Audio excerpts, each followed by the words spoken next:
Hello and welcome everybody to the Buddhist Recovery Network Academy.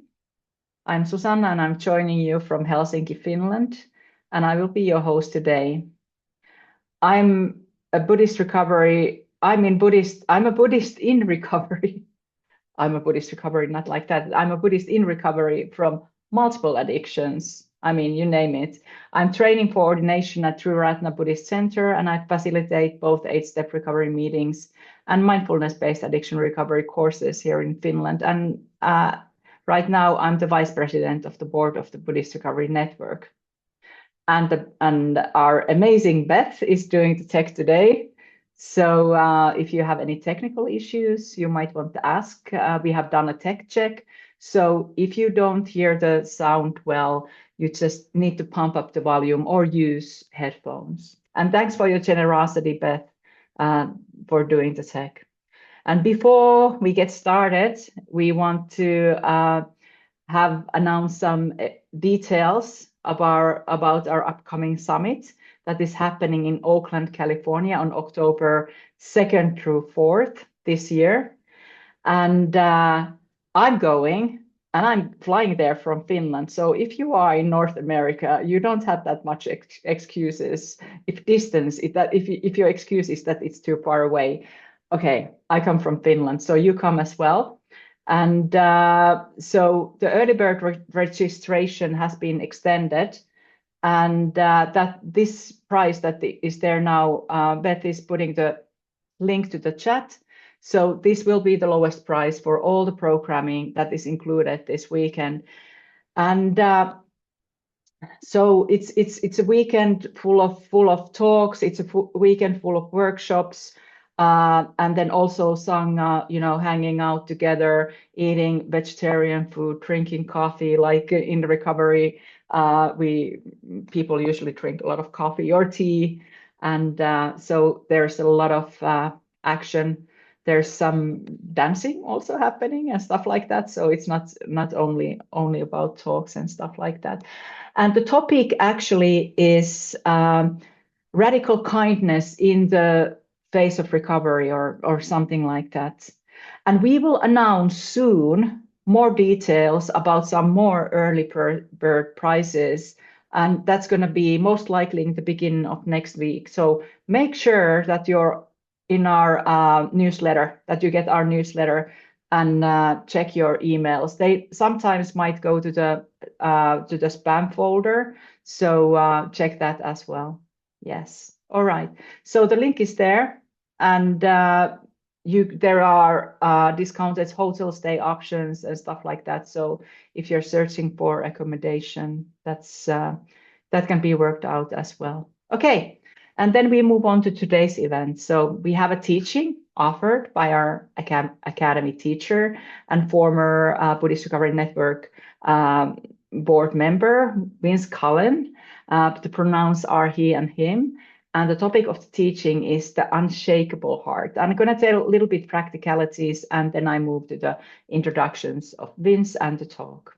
So the next 60 minutes there's going to be a meditation, and then there's going to be teaching, and then there's going to be Q&A, so which means questions and answers. So if you have any questions about Vince's talk, I would like to ask him, because he's got so much experience on the Dharma, path of Dharma and recovery. So you can ask your questions. So all of our teachings are given freely, and we're blessed with some amazing teachers like Vince here, who have experience on the cushion, experience working with body, speech, and mind, experience in the ongoing practice of recovery by the way of Dharma.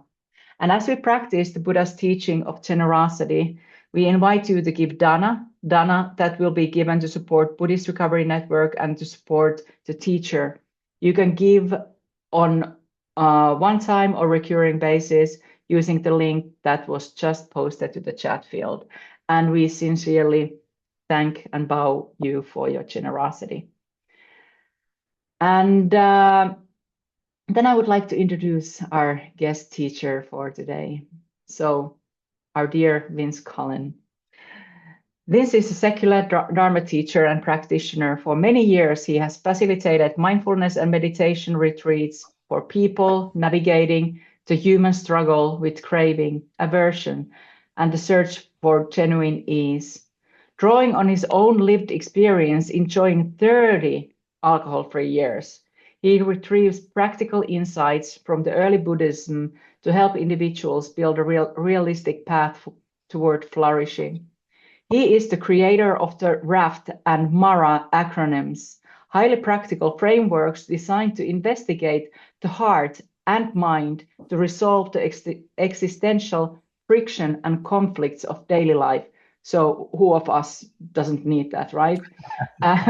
Together with Dr. Catherine Jacob, the RAFT approach has been developed into a 66-part wellness program, which is freely available online via the link that is posted to the chat. And there are some other links from Vince there as well. So about today's teaching, the unshakable heart. Gotama, the Buddha, taught processes, not virtues. Equanimity is the clear-eyed balance that stops us taking the world's friction personally.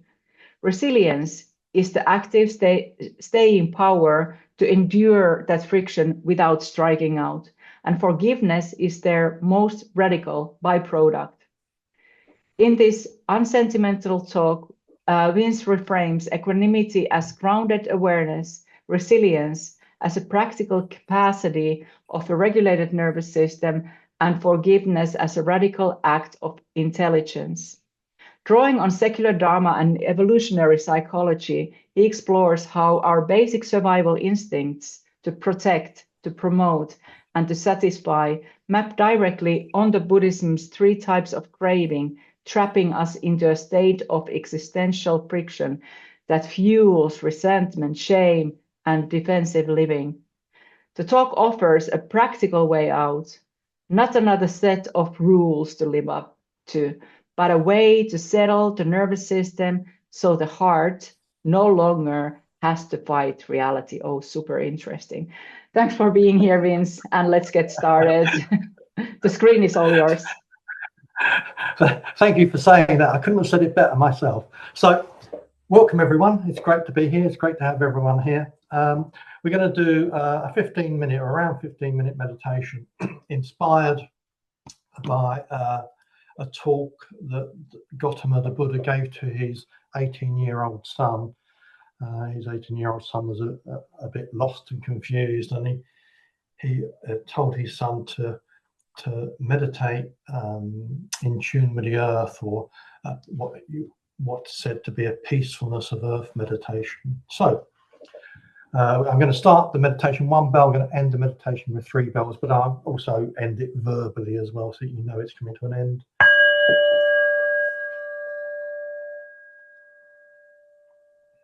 So let's simply begin by arriving.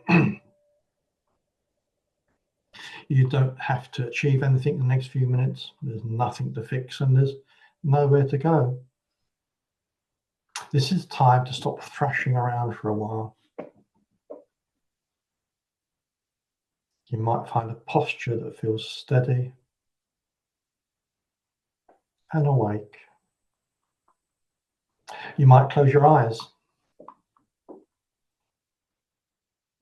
If that doesn't feel comfortable, let your gaze rest softly on a point in front of you, eyes slightly lowered. Whichever feels safer for you today is the right choice.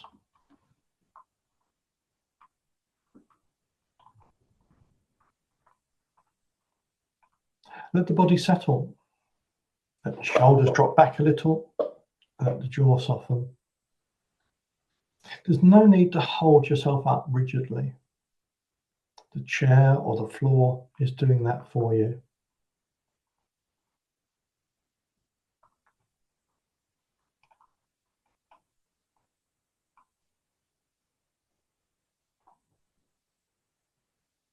Now bring your attention to the places where your body meets something solid. The feet on the floor, the seat beneath you, the simple, ordinary fact of being held, of being supported.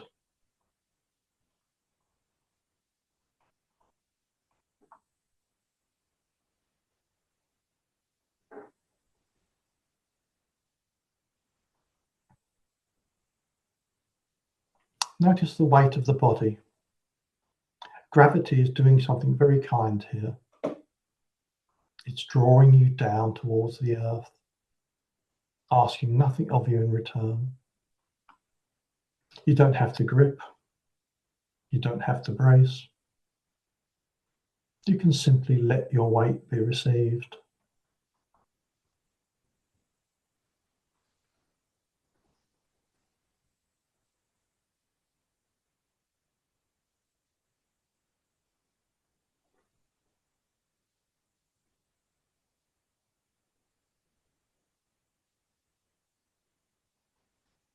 And underneath the floor, the building, the ground, there is the earth itself, steady, patient. It has held everything that's ever happened on it, and it's holding you now, exactly as you are today, with whatever you've carried in with you.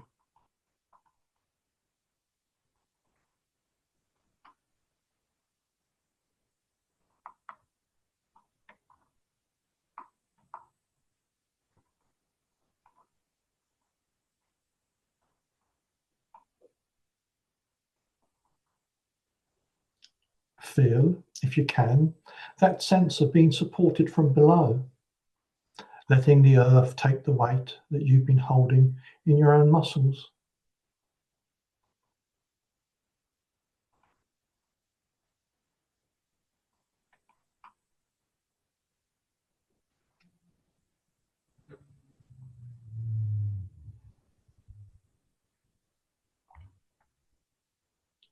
Now, without changing anything, notice that the body is already breathing. You don't have to manage it. It's been breathing for you for your whole life.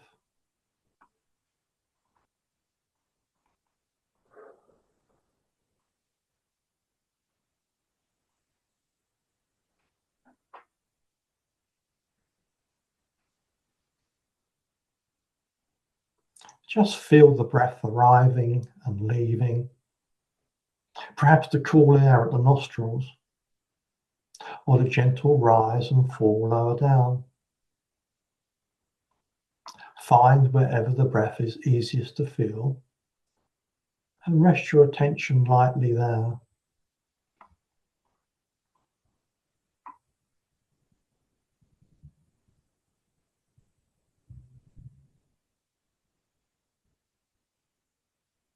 Each time you breathe out, let something soften. The out breath is the body's own letting go system. You might let the next out breath carry a little more tension out with it.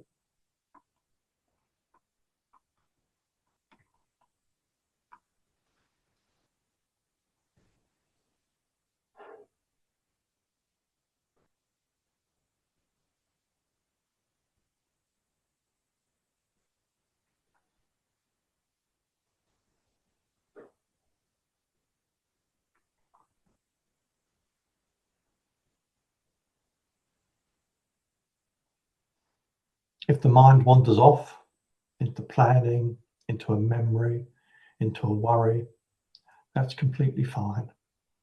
That's what minds do. The moment you notice you've wandered, you're already back. So gently return to the breath and to the feeling of the ground beneath you.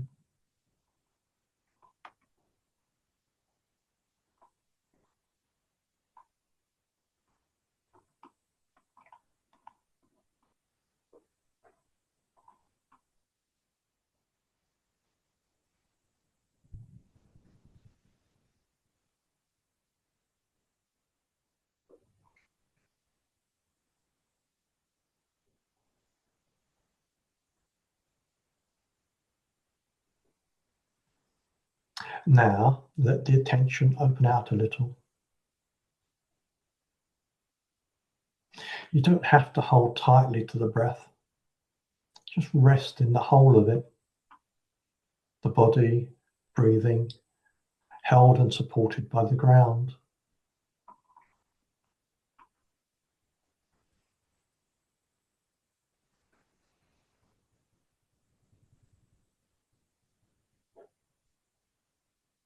In this open space, things will arise: a sound, a sensation in the body, a passing thought or feeling. You don't have to chase any of them, and you don't have to push any of them away.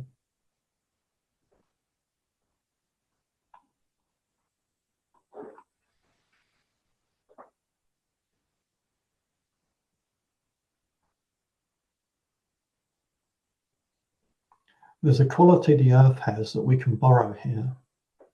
You can pour anything onto the earth, and it neither grabs it nor throws it back. It doesn't retaliate. It doesn't hold a grudge. It simply receives and remains itself.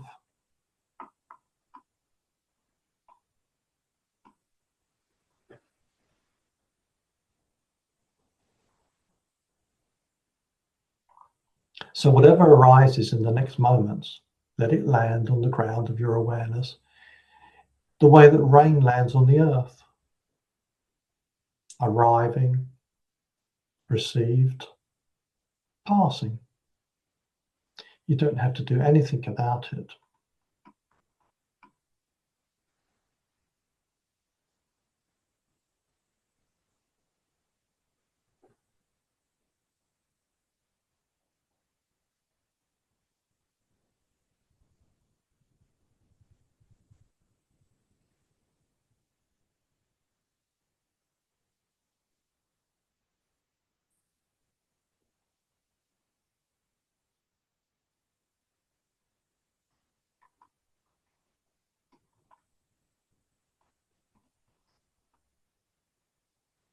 This is steadiness, not a blank, switched off mind, but a heart that doesn't have to flinch away from its own experience.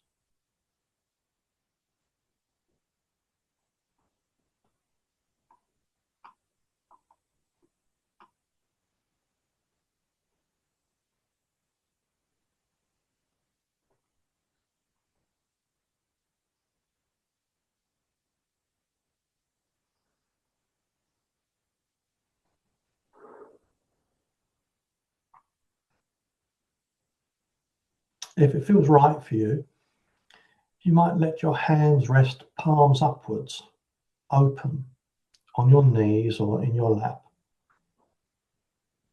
Just a small physical gesture of not holding.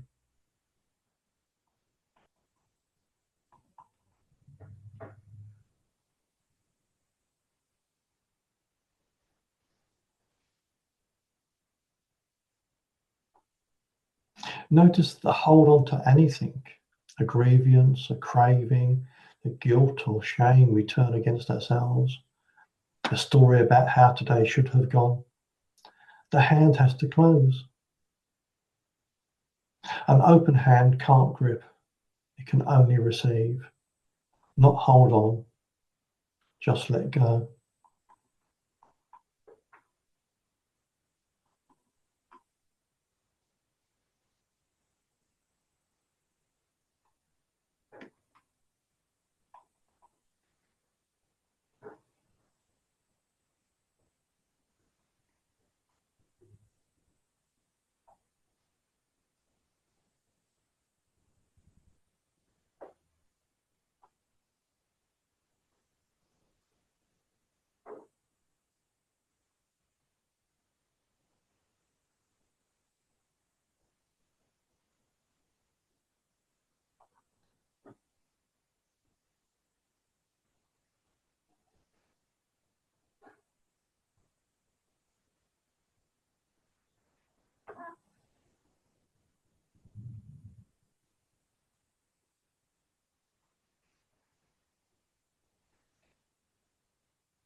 You're not going to be asked to forgive anyone today, or to release anything that you're not ready to release.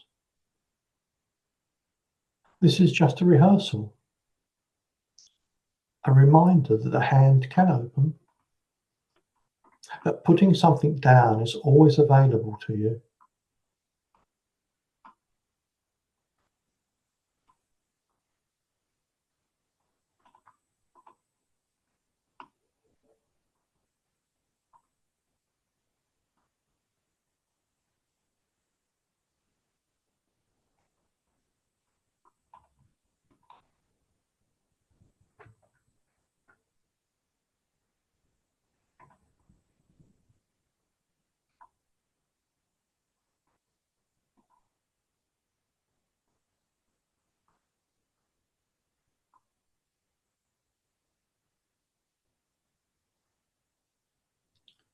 In a couple of minutes, we'll come back into this Zoom room. But in the meantime, just let your attention widen to include the sounds around you, the sense of others with you, all of us sitting on the same patient earth.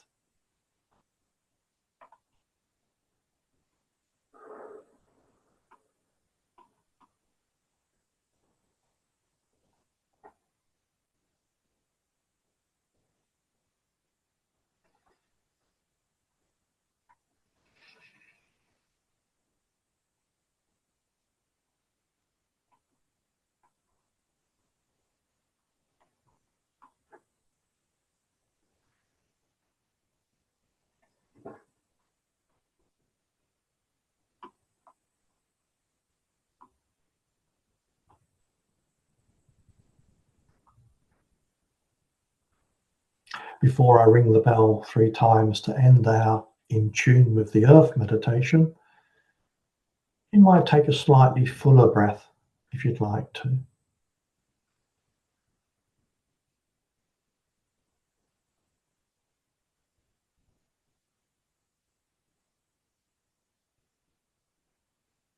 Then you can let your eyes open or lift your gaze.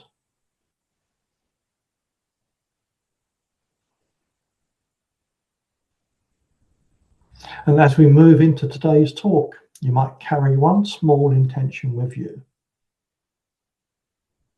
to stay close to the ground.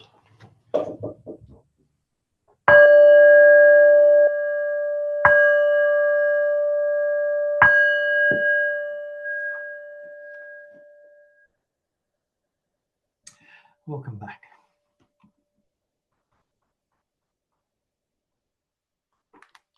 The Unshakable Heart. Today's talk is based on a short book I just finished writing called The Unshakable Heart. The book has 9 chapters, but I'm going to present the underlying story, underlying narrative today in just 6 parts. Part 1, the bubble. Sorry, the puddle. Part 1, the puddle. 2,500 years ago, a troubled young man named Siddhartha Gotama, long before anyone called him the Buddha, looked at the world around him, and he was scared. He was frightened. He said, "Fear entered my heart." He left us his own account of what he saw. He said, "I saw people thrashing about like fish in a small puddle, turning on one another."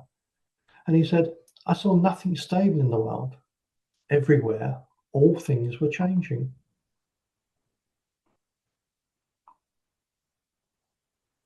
Sit with that image for a moment, because it's not lost any of its force.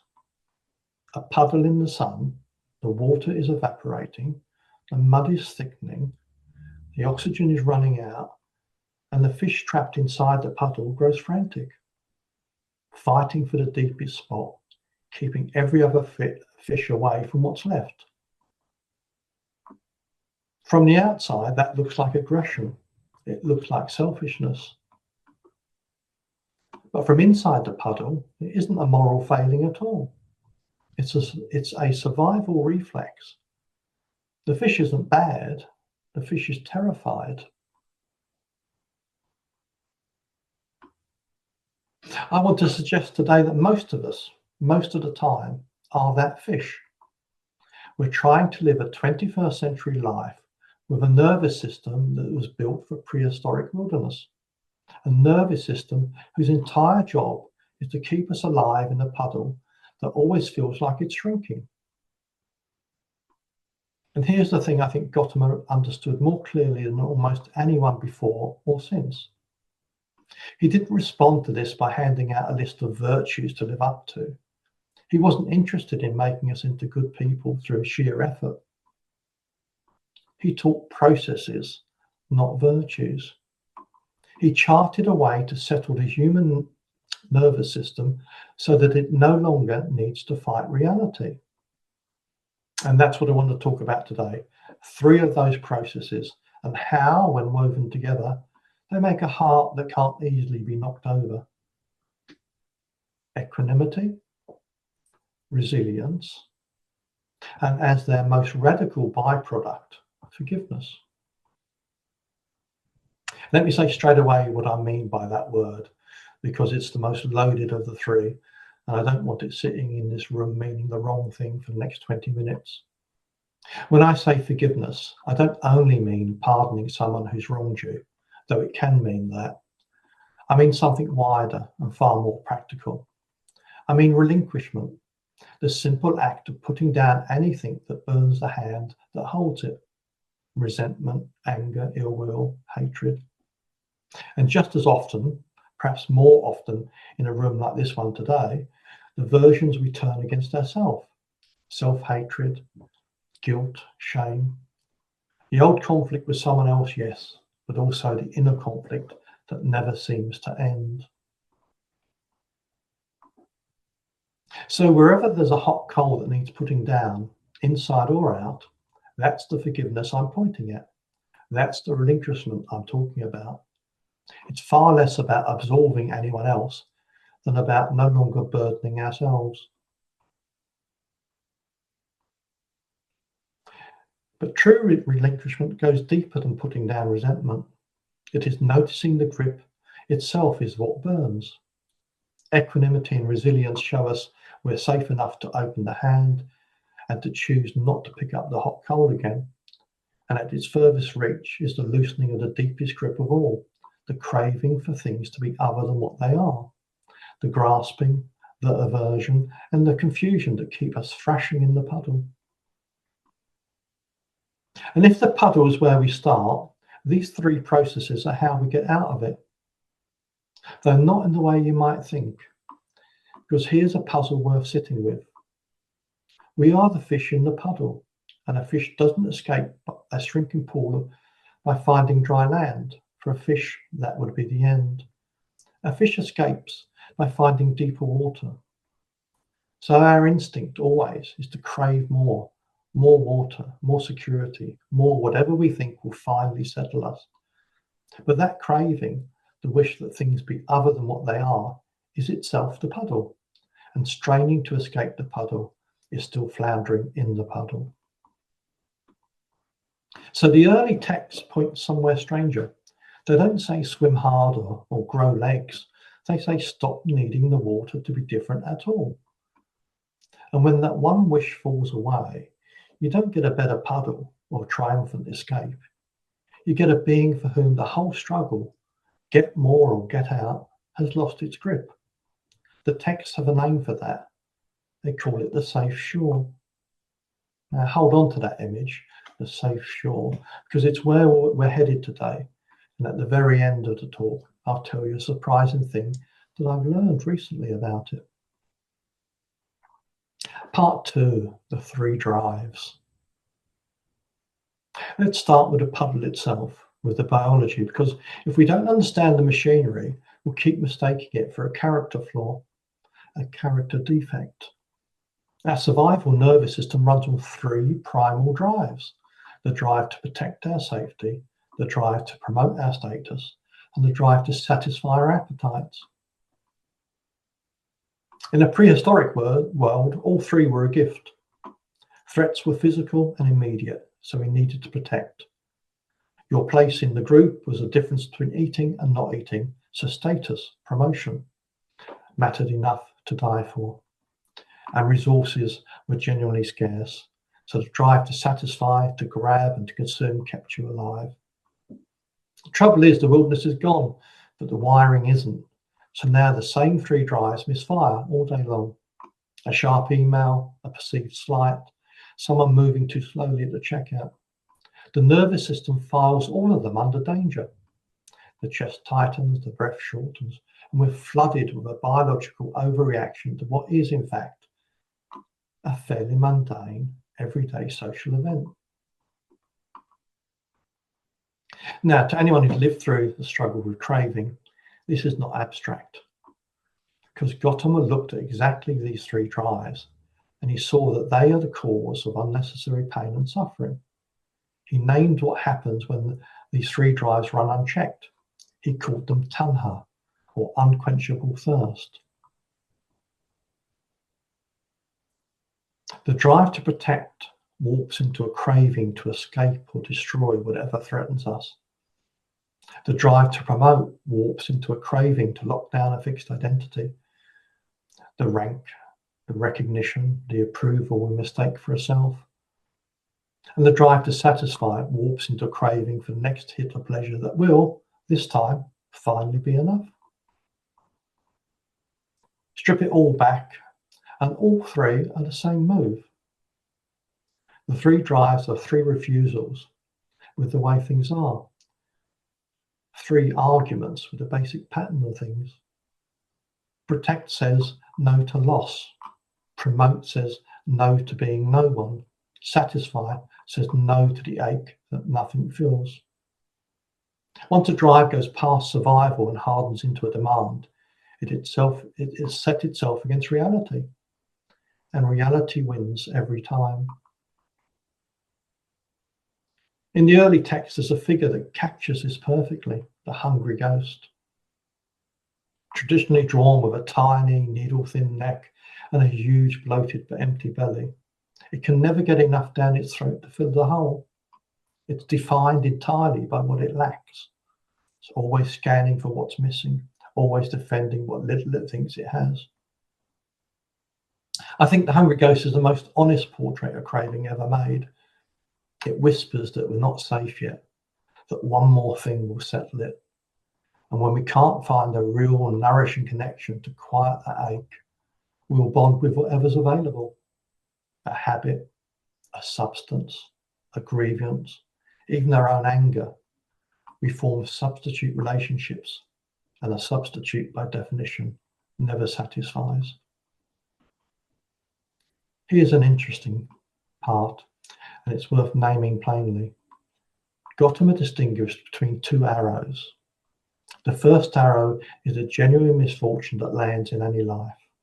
The loss, the illness, the betrayal, the rain coming through the ceiling. The first arrow hurts, and it's unavoidable. But the second arrow is the one we fire into ourselves. The floundering or thrashing, that this shouldn't be happening, the endless demand that the past be rewritten and justice be served right now.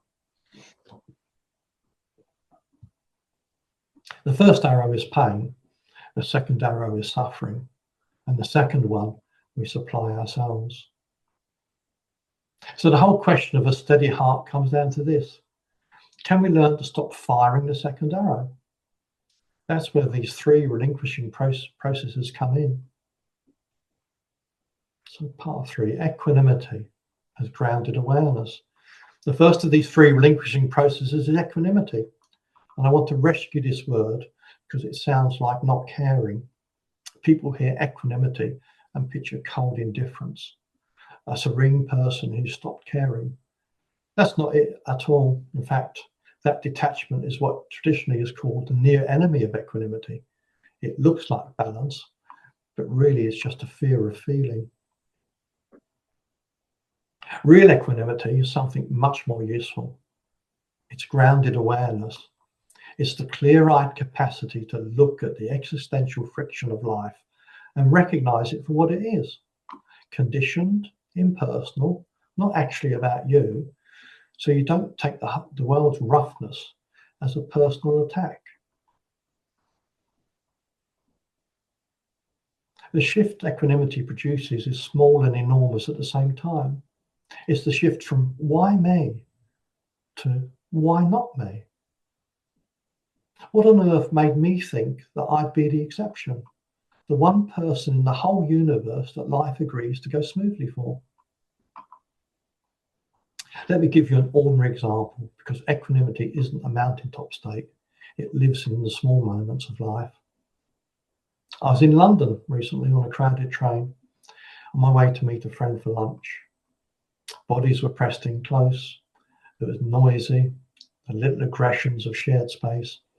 I could feel the familiar tightening, the protect drive coming online. Everyone wanting the journey to be different from how it was.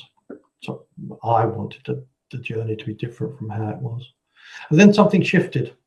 I looked up and down the carriage, and suddenly I saw a carriage full of fish, each one sealed inside their own small puddle, each person scanning, defending, wanting to be somewhere else. The tightening just eased. What had felt like an intrusion became something closer to recognition. Nothing had changed. The train was just as full, just as crowded, just as noisy, just as hot, just as stuffy. Only my perspective had changed. That's equanimity doing its work. Not a retreat from the world, but a different way of standing in it. That's one face of equanimity, the clear seeing you can reach in the heat of a moment. But there's a second, quieter one, less a tool you pick up when you're triggered than a settled way of being in the world day to day. Picture a garden of everything warm in you, your fondness for people, your care for them when they're hurting, your gladness when life goes well for them. Equanimity is the fence around that garden. It's the boundary that keeps all that warmth from being trampled by the storms of wanting and not wanting.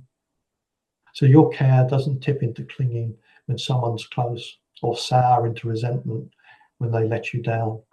It's what lets you say and mean it, I care deeply about you, even when I can't control how this turns out. And that's the clue to what equanimity really is. Not the cold detachment we started with. It's very opposite. The same near enemy stalks this side too. Indifference can always dress itself up as calm, but real equanimity in both its faces is warm, awake and fully present. The heart staying open rather than the contractedness of having closed it. And notice, this is exactly the steadiness we touched in the meditation. The earth does not grab it. It doesn't flinch. It just receives what lands on it and remains itself. Equanimity is a human version of that. It's the steady ground we stand on while everything else moves. Not a dry place away from the water of life, but solid footing at its very edge, where you're rained on by the world's 10,000 joys and 10,000 sorrows, but no longer swept away by either. That's the first experience of the safe shore. Part 4, resilience. Seeing clearly is not enough on its own, because seeing the pain clearly still leaves you holding the pain. And that's where the second relinquishment process comes in, resilience. The word in the early Pali texts is khanti.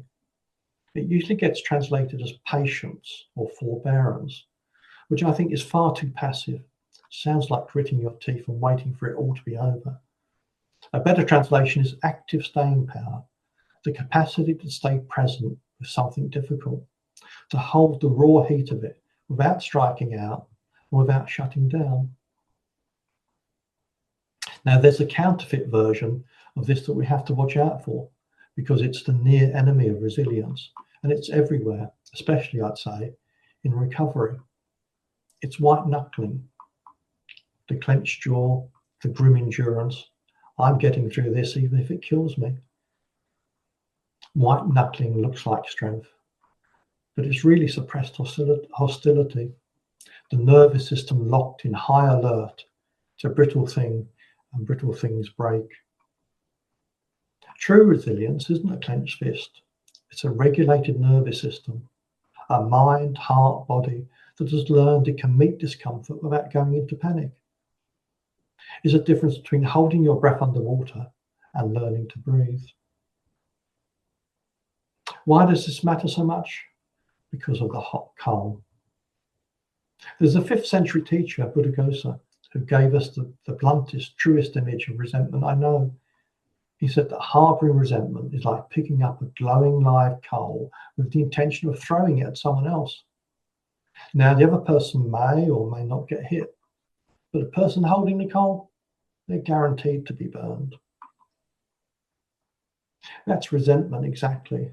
It isn't a moral sin. It's a self-inflicted wound. It's self-inflicted burning.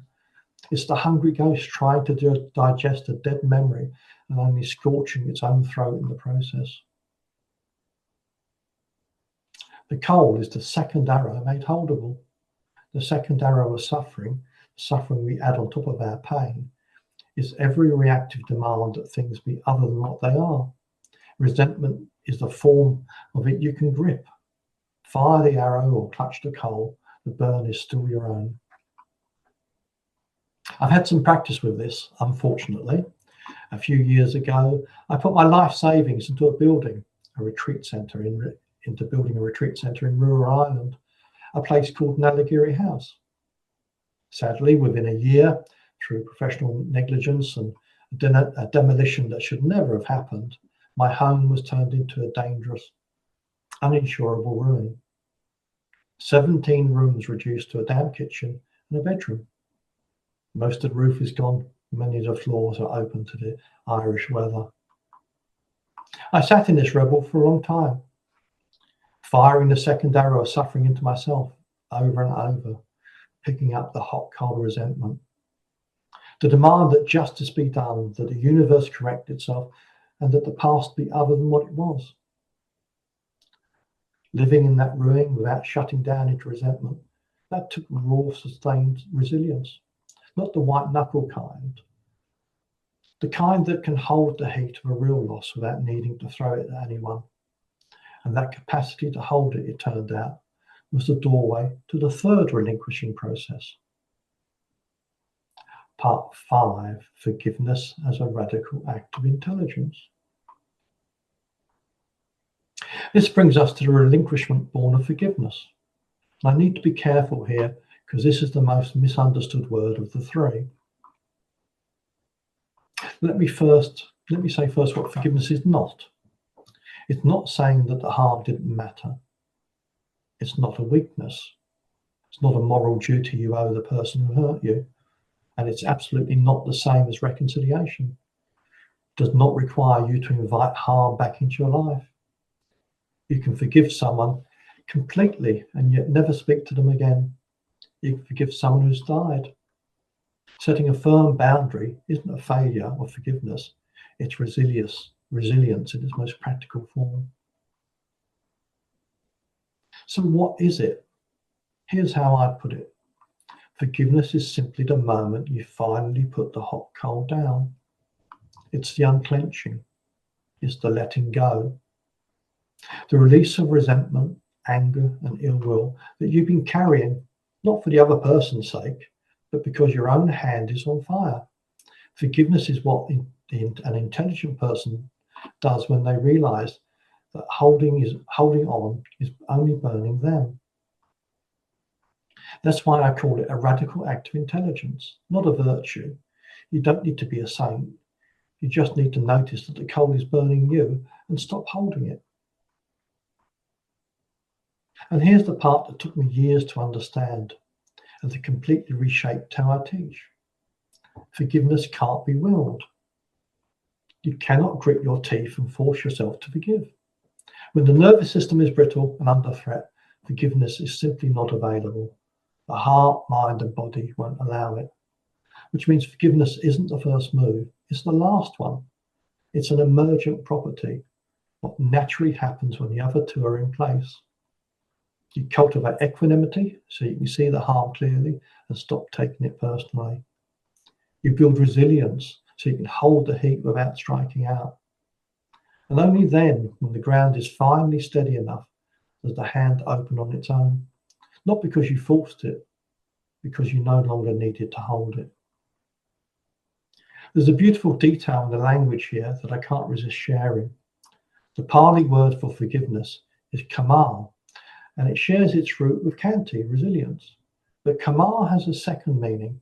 It also means the earth. The earth, you can pour anything onto it, and it neither retaliates nor holds a grudge. And that's the quality of the forgiving heart. Stable, patient, unperturbed. It's exactly what we were practicing in the meditation. So when Gotama tells us to meditate in tune with the earth, he's not being poetic. He's giving us the technology. Let me bring this back to the rubble, because this is where the three came together for me. In 2022, I finally won a High Court judgment against the builder. The court confirmed everything. The negligence was real, the ruin was real, but the judgment was completely worthless. The builder had no assets, there was no remedy, no money, nothing. So I had to ask the question, the difficult question. Not have I been wronged, the court had already answered that. The question was, what does holding on to this produce? And the answer was the one that Buddhaghosa gave in the 5th century. It produced a burnt hand and nothing else. And here's what surprised me. When I looked clearly with equanimity, I didn't see a villain and a victim. I saw two scarecrows meeting in a field. I was the one wearing the costume of the wrong teacher, demanding the universe correct itself. He was wearing the costume of a man caught in his own greed and incompetence, acting not from malice, but from the same malfunctioning drives that run in all of us. And I had to be honest about my own part too. I chose that builder. I didn't do enough due diligence. But the man who made that decision back in 2018 was doing the best he could with what he understood at the time. And he's not the same man sitting here talking to you today. So forgiving the builder and forgiving myself turned out to be not two separate acts. They were the same movement, made at the same moment. And as I flagged right at the start of the talk, this was never mainly about absolving anyone.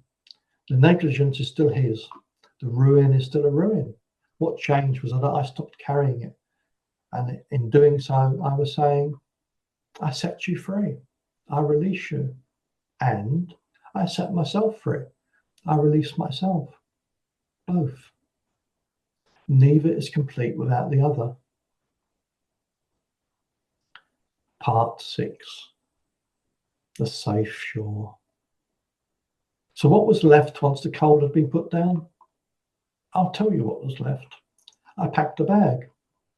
After the worst of COVID from 2022 until now, with a small budget and a 10-kilogram backpack, I've travelled to 64 new countries. The unshakable freedom of heart I'd been planning to offer from a retreat centre in Tipperary arrived anyway, just without the retreat centre. Because here's what I learned, and it's the whole thing really. The safe shore was never the building. It never had been. It was never a place at all. I'd spent years thinking that the safe shore was somewhere I had to get to, and that wanting to get there was proof I wasn't free. But the shore isn't where the wish for things to be different is finally satisfied. It's where the wish is finally laid down. The shore is just standing in the same water without needing it to be otherwise. You can feel exactly the same sitting in a ruined kitchen in Tipperary as you can on a mountaintop, at ease, unburdened, and free from your own drama. That's what I call everyday nirvana.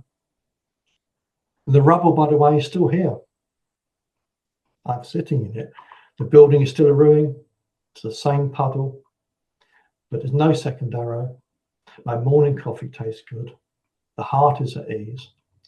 And all these things can be true at once.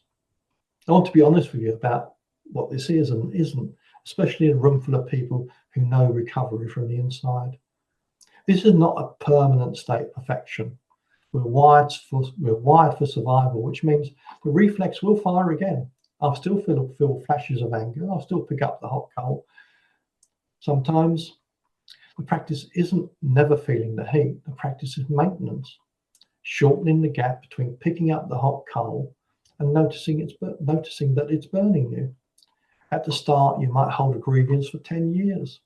With practice, that becomes a year, then a month, then a day, then a single breath. And eventually, and this is the real prize, you notice the coal, you feel the heat, and you simply choose not to pick it up in the first place. That's the unshakable heart. Not a heart that never gets knocked, but a heart that knows how to come back to the ground. I'll start to close today's talk with the offering that the Unshakable Heart book quietly builds towards. When we stop firing that second arrow at the world, at ourselves, and at others, we get to make a kind of silent declaration to the people in our lives, and most of all to ourselves. It's 7 words. You have nothing to fear from me. Buddhaghosa puts it less tenderly. You remember he's burning coal, snatch up a grievance to hurl at someone, and your own hand gets scorched first. Well, in the same breath, he set a second picture beside it, much blunter. Reaching for resentment, anger, or ill will, he said, is like scooping up a handful of dung to throw at the person. Maybe it hits them, maybe it doesn't. But the hand it fouls first, and the stink that it leaves, is yours. So here's today's whole talk in just 4 words. The coal, the dung, the second arrow, the shrinking puddle. All of it comes down to this. If you really want an unshakable heart, put that shit down.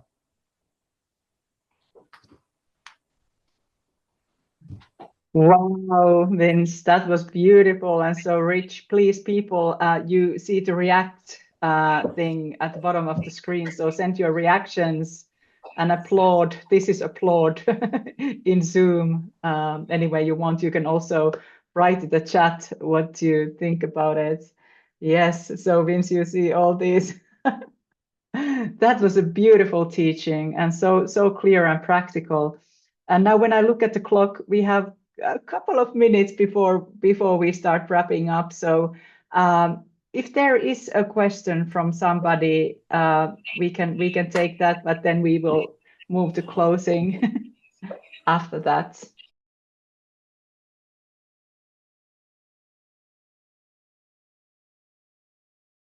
So Beth posted to the chat links to Vince's work, so you can check from there.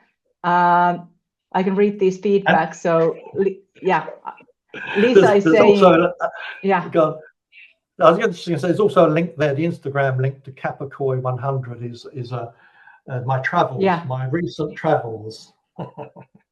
Is there also a picture of our sofa? Because you slept on our sofa. Vince came to Helsinki as well. And there is actually, Susanna, there is a picture of your sofa. That's cool. It's in that Kapakoi 100, yeah. Yes, okay, that link is there also. And yeah, so we will start wrapping up. And you have Vince's information there, and if you want to ask him something later, you can find his contact information from there. Okay, so a few words about Dana again. So your generosity can help to strengthen. And Vince, I will close your. I will mute you because the sound is circulating. So okay, thanks. So your generosity can help to strengthen the recovery community and grow the academy, and it can be a practical expression of gratitude and metta that we practice in Buddhism. So we invite you to practice generosity and to give dana in support of these teachings to be shared with our teacher and with the Buddhist Recovery Network. And Beth is sharing the links again in the chat. And then for more information, you have Vince's links there. Then there's let me see, there's a lot of information here. So there's a downloadable free related guide, The Heart of Forgiveness workbook. There's also a link to that in the chat. And then there's upcoming book, Addiction, Freedom, and Secular Dharma, co-authored with Dr. Catherine Jacob. And the first book in the Dubhiri Project's Buddhism in a Nutshell series will be published in autumn, and there is a link for that as well. And if you haven't heard from Catherine yet, go to our archives of the Buddhist Recovery Academy, because she has been speaking here as well. And so we don't know yet what the detail is for publication of the Unshakable Heart, but please follow Vince's pages so you will get that information. And then about the Academy, there are a couple of links in there. You can listen to our podcasts or go to our YouTube channel. And then there's a Facebook group. And when you join, please answer the questions, because otherwise we don't accept you. They are for safety reasons there. And of course, we'd love to see you next month at our next BRN Academy, which is happening Sunday, August 2nd, with Venerable Dayananda, Clear Grace. And thank you for joining us today. And Vince, I have one more request for you, and this comes as a surprise, I know, but because I usually do the transference of merits to the end. So transferring all this good that we have gained here to all the living beings, I would like you to guide us to that if you are open to do it. Do you have? Well, just very briefly, just yes, a self-balance meditation or aspirations, and just simply that may we find stillness in the midst of chaos. May we find ease in the midst of discomfort. May we be safe and well in the midst of uncertainty. And may we live with kindness, even in the midst of everything that's difficult. Thank you very much, Vince.